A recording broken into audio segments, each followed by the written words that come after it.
Hello and welcome to the final episode of the year for the Green Canary. Now, last week, we warned you we would have something special for our last episode today. I'll be honest, we weren't 100% sure what that was going to be, but we thought of it during the week, didn't we, Elfy? We are going to launch into our stories of the year. There's just a six-pack here, so settle down like you do with a beer six-pack, but this is our Green Canary six-pack of what we think were the most fascinating and engaging and in many ways important stories of the year. By the way, I'm Ant Sharwood, and of course I'm with Elfy Scott. Before we rip into those stories, how on earth are you, Elfy? I'm going well. Thank you so much, Ant. I am bloody looking forward to the Christmas break, gotta be honest. We've done a lot of podcasting this year. I think we should give ourselves a little bit of a pat on the back for how much podcasting we have done this year. Yeah, well, you do another podcast outside of this one as well, so you are probably sick of the sound of your own voice, but I absolutely assure you, you shouldn't be. You have a terrific broadcast voice. Why don't you unleash it on us? In fact, I might unleash mine on everybody first, because I think the first story that I want to get back and have a look at is a story that will resonate for a long time. I think when people look back at 22, they will remember this as a year of relentless wet in Eastern Australia, of flooding rains. If this year is remembered for flooding rains, then the one town name, although literally dozens, perhaps hundreds of towns have been flooded, but the one name that will really be remembered is Lismore in the northeast corner of New South Wales. It went so far underwater, it literally wasn't there for about a week. The Wilsons River just went berserk there. And we were pretty proud of this episode, weren't we, Elfy? Back in March, we had we recorded an interview with Eddie Lloyd. Eddie works and lives in Lismore. She used to be a councillor, actually, but for all intents and purposes, she is a regular citizen of the town. And she gave us some amazing quotes in the interview we did in that episode. Let's hear just a minute or so of that interview now. It's going to be a very, very long recovery, and there's absolutely no certainty that we will recover. That is the greatest fear in Lismore at the moment, is that we're not going to get adequate financial assistance to rebuild. Families are going to get split up. There's no housing here. Everyone's really, really frightened that this is going to be the end to Lismore, which would be a real shame, because if you know anything about Lismore, we are a really, and I'm really starting to hate the word resilient, we really are a resilient, sustainable community. You know, we want a circular economy here. We want to manage our own waste. We want to, you know, we really do walk that reuse, reduce, recycle mantra here in Lismore. And we've got a lot to show the rest of the nation in terms of resilience in these climate change events. But unfortunately, our community has borne the brunt of it, maybe the biggest brunt in terms of human cost so far in Australia. And that's really devastating. And I'm just really disappointed in our politicians. And, you know, this could be a great opportunity for them to use this as an example of how to build a community that can adapt to the changing climate, and how to fund communities from the prism of climate change, and not from this political election cycle prism that we see funding, you know, coming to certain electorates and not others. So, yeah, Elfy, Eddie Lloyd's such an impressive person, and she and the entire Lismore community, she said she hates the word resilience, but they have no choice but to be resilient. I believe that to insure a house in Lismore costs something like $30,000 a year, which makes it totally uninsurable for the average person. This is a community that is at the absolute coalface. I hate that pun, but, you know, at the coalface of climate change. And these increasingly severe and frequent flooding events can be traced directly to climate change. We've seen them across the world this year, not just in Australia. In Pakistan, in the mid-year floods there, 8 million people were displaced. And although the numbers were smaller here, sort of in the Australian context, this flooding that we've seen this year, not just in Lismore, as I said, but elsewhere, has been no less significant. And I love the way that Eddie just sees the disaster, describes the disaster, not just through the small picture lens of her own experience, her own personal upheaval, her own town's personal upheaval, but through the big lens of governments that are doing nothing about climate change, or that were. Remember, that episode was recorded back in March. Yeah, absolutely. And I'm really glad that you picked that story, Ant, because I think that you're absolutely right. I think it is so definitive of this year's climate events in a way. And I think that Lismore and what happened there is going to be remembered for many, many years to come as a symbol of impending climate disasters. So good work on bringing that interview back to us. Thank you. And look, so from a small town hero, if we can class Eddie Lloyd as that, to a hero from the top end of town. Give us the your killer of transitions, Ant Sharwood. Yes. So my pick of the year, well, one of them will be the AGL story. So we started covering this back at the beginning of the year when Mike Cannon-Brookes, famous billionaire, had been working to try and acquire AGL. There was basically this ongoing saga that happened very quickly. But what happened was that MCB tried to buy out AGL. They rejected him. And then it seemed like the story kind of fizzled out of the headlines for a couple of months. But we have been following this story. And at this point, Mike Cannon-Brookes has installed 4 of his own directors to the board of the AGL. He stopped the proposed demerger of the company, and he has basically brought forward the closing date of some of its biggest power stations. So he's really forcing the hand of AGL from the inside as a shareholder who, I mean, he only owns 11% of AGL's shares, and he's leveraged that to throw his weight around and force Australia's largest emitting company into the renewable energy transition. And this was, I think, in a way, a really definitive story. It was a story that brought a lot of hope, I guess. To me, it brings me hope because, you know, you look at the amount of wealth in the world and the way that wealth has, you know, destroyed the planet in many ways, because so much of that is accumulated in these very strong emitting industries, polluting industries. But then you get somebody who is a billionaire and is using his money for exactly the right reasons. And it's pretty fantastic. What we know about AGL is that before Mike Cannon-Brookes sort of started on this journey, they were hemorrhaging value for shareholders for the better part of a decade because they failed to get on board with the renewables energy transition. And now that MCB has implanted himself there, he has forced them in a direction, and that's pretty cool. It was a coup. It was a non-violent coup. It was absolutely magnificent work by Mike Cannon-Brookes, putting a dirty fossil fuel company in a corner it didn't want to be put into, and saying, you've got to do this now. You've got to be more like this now. It was absolutely fantastic to see.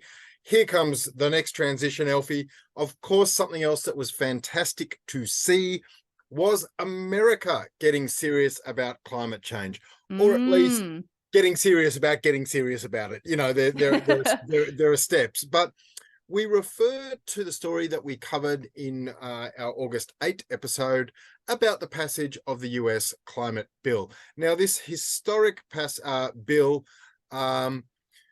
was actually called the Inflation Reduction Act of 22. It was so named because lots of other measures and were tied into the one piece of legislation. But the part that interests us, and I'm sure interested our audience, was the $370 billion that was being directed towards climate change mitigation projects. Now, it was the biggest victory for the US environment movement since the landmark Clean Air Act. It was a investment, or it is an investment, basically in renewable energy production. Most of the 370 bill is sort of almost hidden in things like tax incentives that will encourage companies to uptake clean technologies, incentives to develop renewables, for people to purchase electric vehicles, and a bunch more. It was fascinating, Elfy, speaking that week to our podcast guest. We had on Professor David Smith of the US Studies Centre and the School of Social and Political Sciences at the Uni of Sydney. he had some interesting thoughts on what made this, in a way, a uniquely American package. And to put it in a nutshell, you can't just tell Americans, do this, but you can economically incentivize them to do this. This, in this case, being get serious about uptaking renewables. Let's hear just a very, very small snippet from our interview with Associate Professor David Smith to get a feel for what he was talking about. It really reflects a very kind of American approach to this, which is to throw a lot of money at trying to get both corporations and people to change their behavior. So there's going to be a lot of subsidies to try to encourage energy companies to move to renewable forms of energy. And there's going to be a lot of money aimed at persuading people to change to electric cars. So that was Associate Professor David Smith there from Sydney Uni and the US Studies Centre there. And look, overall, the US's package, that $370 billion package, aims to reduce US carbon emissions by up to 40% in the short term, although Biden believes that action from the states and his own administration may enable the US to reach his stated goal of cutting emissions by 50%, which is better than Australia's 43%, by 2030. So this was a big moment in American politics, in American history, in American environmentalism. We mostly throughout the year, as the listeners would know, concentrated on Australian stories, but from time to time we ventured overseas. It was fascinating to sort of come to an understanding of exactly what had happened in America, and it was a good moment. Yeah, I think that is a fantastic choice. Well done, Anne. And also, I think it's funny because we focus so much on the Australian stories here. And I think that focusing on this big, global, impactful part of US politics was a really good choice. So well done. Thank you. But of course, when we spoke about Australian stories, sometimes we were talking about big picture things, politics here, the election, God knows what. But sometimes we played, I think, very much to your strengths, which is to get down and dirty with a climate activist, to talk to one of the people who are out there doing their part. And let's move to your story that you did way back on March 21. Yes. So this story was, okay, it was a follow-on story from the end of last year, we should say, actually, because it was a huge disappointment at the time. What happened was that the federal court overturned the ruling that the environment minister had a duty of care to protect children from harm caused by climate change. The environment minister at the time, for those who don't remember now, looking back at the old Liberal government, was Susan Ley. So the overturning happened in March of this year after the government lodged this appeal against the first ruling that Susan Ley had an obligation to consider her duty of care when making the decision to greenlight the expansion of the Vickery coal mine in New South Wales. For those of you who need reminding, the group who took Susan Ley to court in the first place was actually a group of climate activist kids, students. And they basically had this incredible victory at the end of last year that turned into a stunning defeat in March. And for this story, I spoke to Anjali Sharma. She is a fantastic young climate activist. For those who haven't caught her appearances on things like Q&A on ABC, she's incredible to talk to and like such a fantastic personality to be spearheading this kind of movement. But here I spoke to her about what it was like to be in court that day, to hold the hands of her friends, and how incredibly emotional it was to witness this victory turn into this huge loss. And basically what I wanted to get a sense of was where Anjali thinks they can go from here. Like, is this the moment that sort of proves that court cases don't work for climate action? Like, how can we think about this? And she gave some really clear and coherent answers that made you feel really optimistic for the future. I think going out of the courtroom, looking out, holding the other litigants' hands and fronting the media and hearing all of them speak so passionately and seeing the tears that were, so open and everyone talking about their personal experiences and why they've been fighting this fight for so long has made me realize that no matter how much we're knocked back, It's in no way the end. We'll be back in some way, whether that's an appeal or whether that's back on the streets. There's always more to do because this fight is about the lives of people, and that's not something that you give up easily. Okay, so that was my interview with Anjali Sharma in March of this year. And should I give you my next story? Should we go into the next story that I've chosen for this year? Yeah, you chose it, but it was going to be on my list as well. So it's a sort of joint one. I won. But how could it not be? It was a federal election. And look, I reckon you and I didn't do such a bad job, if we can give ourselves a very gentle plug, forecasting what was going to happen. I mean, we called an episode of the podcast a referendum on climate ? Or ... as in, will this election be a referendum on climate? I know a few people who are a bit cynical who said, oh, geez, it's a federal election. They always vote hip pocket. They're always about economics. But no, this was the climate election. We saw all the Teals elected. We saw, 3 Greens along the Brisbane River alone in Brisbane. Actually, I remember the newsletter that week had the headline, "The Brown Snake That Bit Australian Politics." The brown snake is, of course, slang for the Brisbane River. And, it was my thesis that nowhere else in Australia, we see things like Lismore. We see a lot of these other climate disasters play out sometimes away from the major population centres. But when a clearly climate-related disaster came right to town in an urban area, those urban people turned around and voted Green. So you bet it was the climate election. Yeah, completely. And yeah, as you said, it wasn't even just these urban voters in Brisbane. You saw a huge overturning in Sydney of these safe Liberal seats to climate independence, to those Teals. There was the Teal bloodbath, if you remember that. That pissed you off, actually, when people started using that metaphor, because you were like, a bloodbath isn't green. Anyway, that aside. I stand by that. I stand by that. Unless it's some sort of Martian bloodbath or alien bloodbath. Yeah. Look, I still think that this is obviously one of the biggest climate stories of the year, because we ended up with this government that legislated that 43% emissions reduction target. And that was, not nearly as ambitious as we would have liked to see necessarily, but it was much more ambitious than the previous government. And suddenly I remember waking up the next morning after the federal election happened and feeling this incredible relief and excitement for the future, because suddenly we had this government who are proposing these massive new energy transitions across the country. They have the Rewiring the Nation plan alongside their main sort of environmental plan. It's been a very interesting year. And I guess the point that I want to walk away from with this story is that even though there was so much time to feel optimistic after the federal election, after we saw all of these voters putting their hand up for climate, I would also say that now is not a time to turn away from caring about all of this, because the Labor government still don't have coherent plans in place for a lot of their energy targets.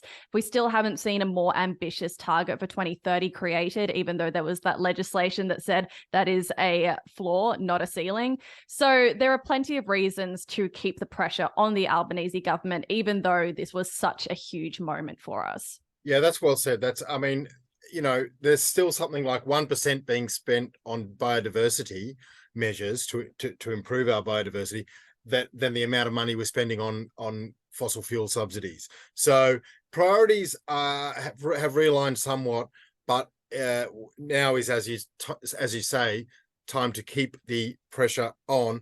But having said that, talk about climate change, 2022 will be remembered as the year when the political climate changed in Australia. Yes, very well done, Ant. My God, what a turn of phrase. All right, now we have your final story for the year, and I really like this one. I have to say, I covered this one for my other podcast, Left, Right, Out, and it became such an interesting topic because I feel like this one was one of those ones that was so hard to explain and so opaque to most people that they couldn't care about it. And then suddenly we had experts who we were talking to who were breaking it down in this way that was actually accessible. and it gave you a lot of reason to get really fucking mad. So, Ant, tell us about this story. Sweary Elfy is everyone's favorite Elfy, and I'm glad we got one more dose of her this year. Now, we didn't have a sweary guest, but we had one with some colorful language. We had on Tim Buckley. This was our June 20 episode, if you feel like going back and listening to it. He's the director of clean energy finance at, we love saying it, AIFA. AIFA is of course the Institute for Energy Economics and Financial Analysis. Anyway, Tim came on and explained the gas crisis. Look, long story short, there was a cold spell in Queensland. That meant everyone switched on their heaters or whatever they switched on. It quickly led to peak demand, which led to record high gas prices, and the gas powered generators weren't going to make any money with all those high prices, and they weren't willing to turn on their generators. There were problems with supply. We had blackouts. In stepped AEMO, not to be confused with AIFA, but AEMO is, of course, the Australian Energy Market Operator. They suspended the market. They said, you have to turn your generators on. Gas companies called their bluff, said, no, not going to turn them on. AEMO said, you're going to turn them on when we tell you to turn them on. You can worry about making profits the rest of the time, but when we have a crisis, you will turn your generators on.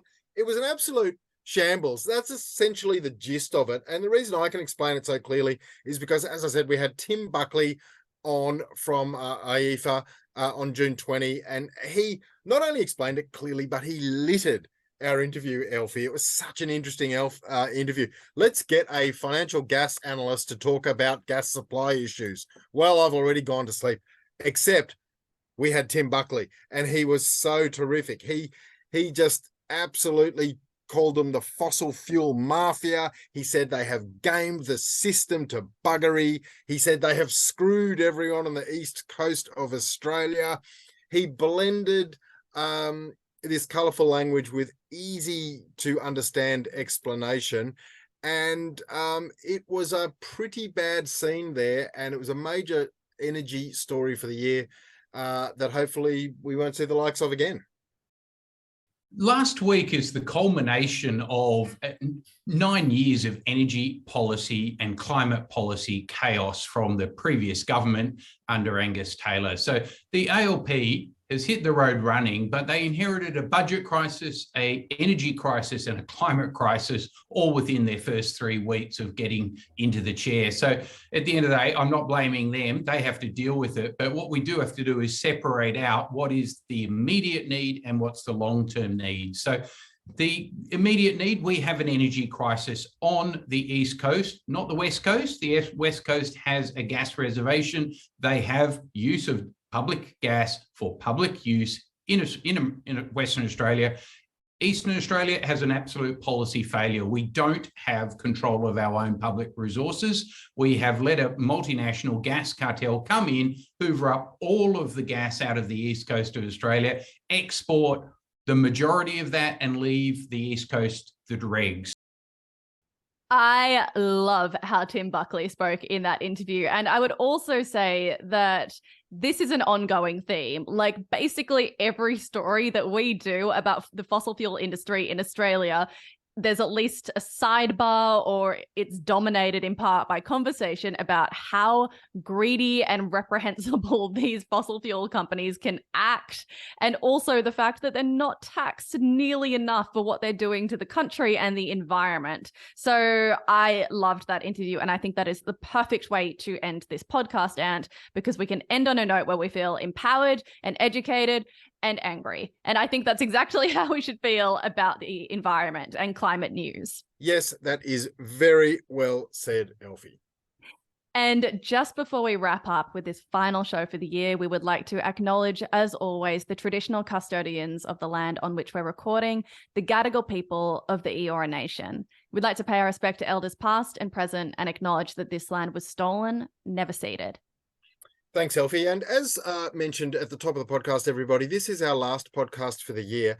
Now, the Green Canary is, we're tired. We're having a break for a couple of months.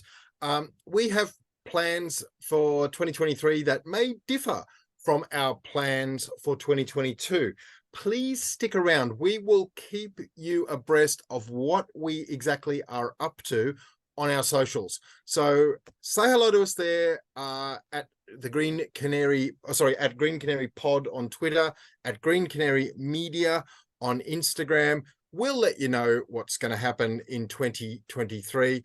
But for now, thanks to each and every one of you who have listened to us this year. We hope you've enjoyed the way in which we've brought you the green news. We try to do it with a bit of energy and a bit of humor. It's pretty serious news, but that doesn't mean you can't treat it with some lightness where possible.